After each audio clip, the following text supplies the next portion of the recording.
Сәлем достар, сіздермен өте дәмді торттың рецептімен бөліскім келіп тұр. Орех пен карамель қосылған өте жұмсақ, ерекше торт.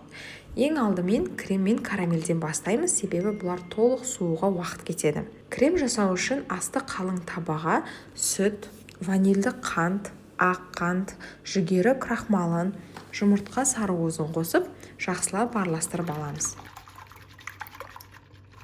Содан кейін плитаны қосып, қайнағанша үздіксіз араластырып тұрамыз. Бұл өте маңызды. Массамыз қайнағанша қосымша еш нәрсе істемей, үздіксіз тоқтамай осылай венчикпен араластырып тұруымыз керек. Кетіп қалуға болмайды, себебі кішкене тоқтап қалсаңыз болды, асты күйіп кетуі мүмкін. Сол үшін тоқтамай осылай енді қайнағанға дейін араластырып тұрамыз. Осылай бүлкілдеп бастағанда бірден оттан алып, тағы кішкене 20 секундтай араластырып тұрамыз. Енді кремді басқа ыдысқа ауыстырып, бетін пленкамен жауып қоямыз. Видеода көрсетілгендей, пленка кремге тиіп тұруы керек.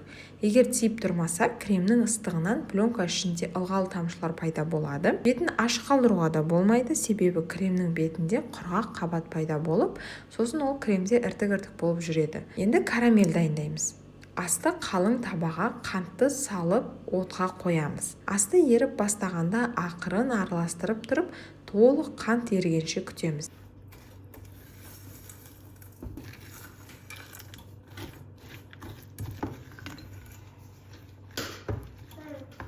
Ермеген қанттар осылай азайған кезде оттың астын баяулатамыз. Күйіп кетпес үшін орташа отқа қойып, үздіксіз араластырып тұрып, ерітіп аламыз. Содан кейін міндетті түрде ыстық сүтті бір қолмен ақырындап құйып, екінші қолмен үздіксіз араластырып тұруымыз керек. Өте қауіпті үрдіс, сол үшін абайлап араластырыңыз. Сүт міндетті түрде ыстық болуы керек. Ыстық болмаса, сүт пен қанттың температурасы әртүрлі болғандықтан, қант қатып ішінде тас секілді болып жүреді және ол енді ермейді. Сүтті қосып болған соң оттан аламыз да көпіршігені басылғанша араластырып тұрамыз. Содан кейін май қосып толық ерігенше араластырамыз.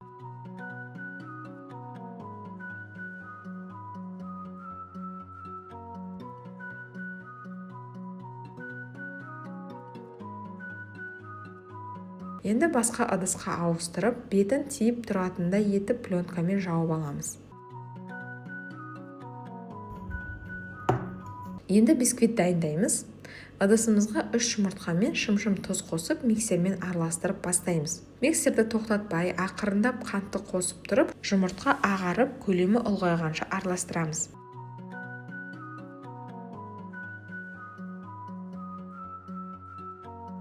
Мен шамамен 5 минуттай араластырдым. Міне осындай масса болуы керек. Сосын сұйық май мен бөлме температурасындағы сүтті қосып, лопатамен араластырып аламыз.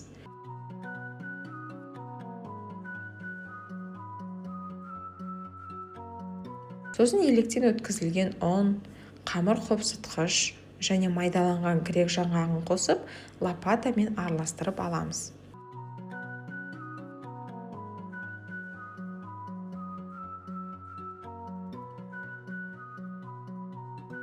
Енді массаны 3-ке бөліп пісіреміз. Менде 18-18 диаметрлік 4 бұрышты форма. Домалақ формада пісірсеңіздер де болады. Астын фольгамен жауып алдым. Осылай бірінші бисквит қамырын құйып, бетін тегістеп аламыз. Алдын ала 180 градуста қызып тұрған пешімізде 10-15 минуттай пісіріп аламыз. Ол пісіп жатқанда қалған бисквит бөлме температурасында өз кезегін күтетін болады. Массаны таразы көмегімен дәл 3-ке бөліп алуға кеңес беремін.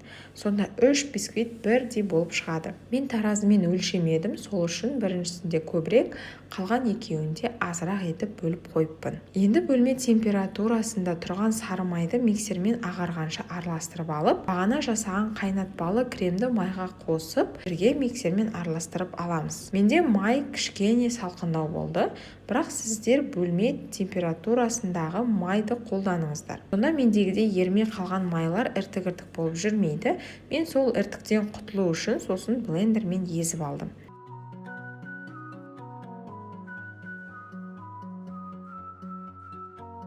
Міне осындай сұйықтау крем болады. Кремді және карамельді кондитерлік қалтағашаға салып дайындап қоямыз. Енді тортты жинаймыз. торт піскен форманың астын пленкамен жауып тақтайдың үстіне қойдым. Ең қалың болып шыққан бисквиттің үстін түзулеп кесіп алдым да, соны ең астына жібердім. Енді кремді жағып аламыз.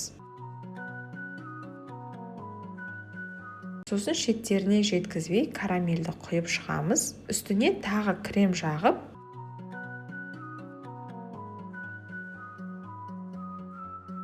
келесі бисквитті орналастырамыз.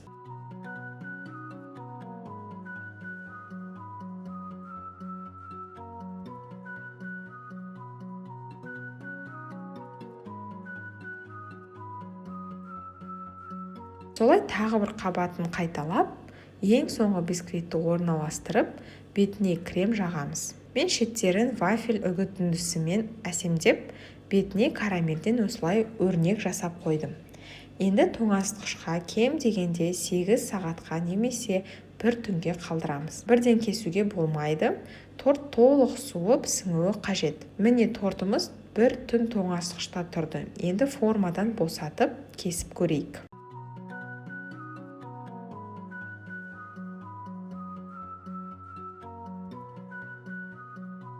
Қараңыздар, пышақ өте оңай кесіп жатыр.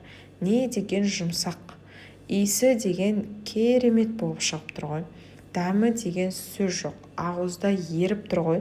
Жаңғақ пен карамель сондай күшті үйлесімді қыздар. Міндетті түрде жасап көруге кеңес беремін. Тамаша торт болып шықты. Видеом ұнаса лайк басып, арнама тіркеліп ал. Арнамда неше түрлі оңай әрі дәмді рецептер көп. Ал сізге сәттілік. Қорықпай міндетті түрде жасап көріңіз. Ас болсын.